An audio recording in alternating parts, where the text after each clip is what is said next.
This is part 65 of my series on my Engaged Model Railway project. Previous parts covered the project from its inception through the creation of the baseboard, selection and laying of track, building of scenic items, obtaining rolling stock, etc. The project is ongoing. This part deals with a set of Maunsell Southern Railways coaches that I acquired from Dapol. First something of a detailed review, then some running video. These came as a boxed set of 6 coaches, all Maunsell mainline stock, 3 third class, 1 first class and 2 third class brakes. I bought them as new, mint and boxed, a bit more on that shortly. I bought this set from the Rails of Sheffield eBay store. Here they are in the foam packing of their box, the 2 brakes at the top, then the thirds, and then the first at the bottom. Over the top of the box, the coaches in the box, were these instructions which pertain to the special corridor connection system that comes with these coaches, which I'll go over in detail in a bit. First, though, I should mention that I had a bit of a scare when I went to rail the first of these coaches, the top brake in the box. It wouldn't rail and run properly, and couldn't in fact be successfully coupled to a loco at all, at least at the end that I put at the front. Since I had bought these from Rails of Sheffield on an as-new basis, I would of course have complained to them if this had proved a significant problem. Fortunately that wasn't the case. I was able to remove the offending bogie and reassemble and refit it properly, and then all was okay. No parts were actually broken. The bogie had just been knocked out of true, as it were. It wasn't properly seated on its fitting on the coach, and one of its axles wasn't properly fitted. Since I was able to fix the problem quite quickly and with no ongoing consequences, I didn't report this to Rails of Sheffield at all. I'm sure they sold the coaches as new in perfectly good faith, although apparently the coaches hadn't been given a running test, as the problem coach wouldn't really run at all as it came.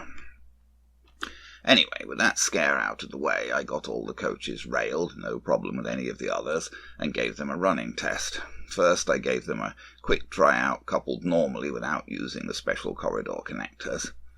Then I went to work on setting them up with the corridor connectors. It's a wee bit fiddly. Here's a view of 2 of the coaches with their bellows connectors in the retracted position. Connecting the coaches up with the special connectors requires the use of plastic insert pieces that come with the set. Here's one of the insert pieces, basically just a rectangular plastic box. The plastic box piece needs to be inserted into the bellows connector of the front coach with the bellows retracted. Here's that piece inserted, so that's the first step of the connection process. Now the bellows of that coach need to be teased out, and teased is probably a good word. This is the most fiddly bit to do. It's quite hard to get the bellows to come out, and of course since they're quite delicate you have to do it carefully so you don't damage them. You basically need to sort of pry them out by getting in behind the flaps. Once you've got the insert into the front coach, you can pry open the connector on the back coach that's going to couple to it. Like that. And then you bring them together, taking care that the insert piece goes correctly into the bellows of the back coach. All being well, the result will be something like this. A slight complication is that the bogies of these coaches are of an unusual type, and are rather easily derailed whilst doing all this fiddling around with the connectors. You might find it better to have the back coach on a railer rather than actually on the tracks as you do the connection process, and only draw the train forward and rail the back coach after connecting up the corridor bellows. I've tried it both ways. If you do derail one of the bogies during the connection process, then the train will certainly derail badly at some point. However, credit where credit's due.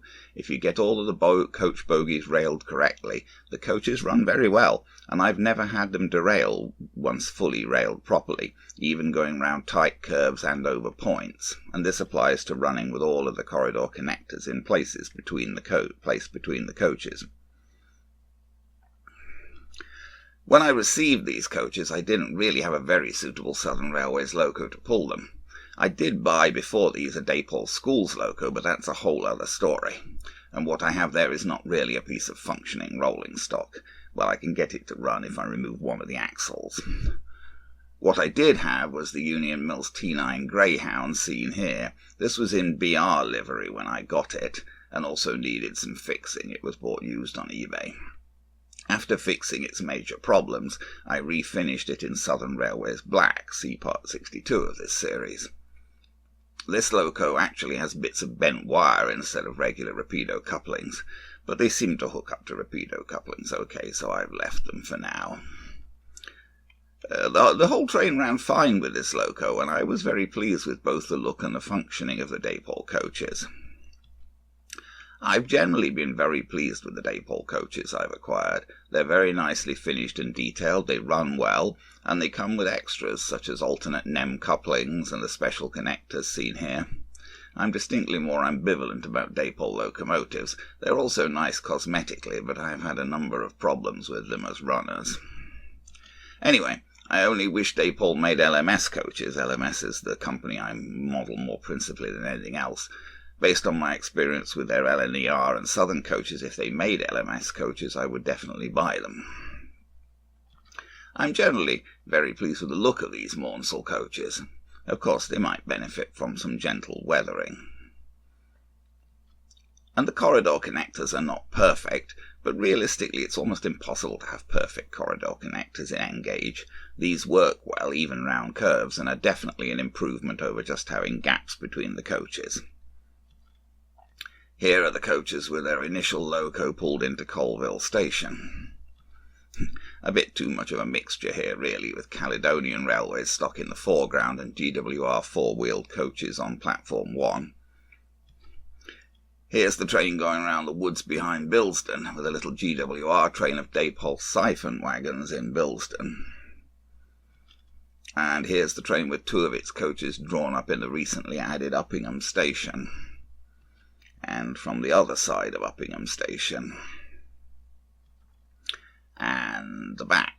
This was before I changed the Uppingham signal box. That's still the Lone Star one there.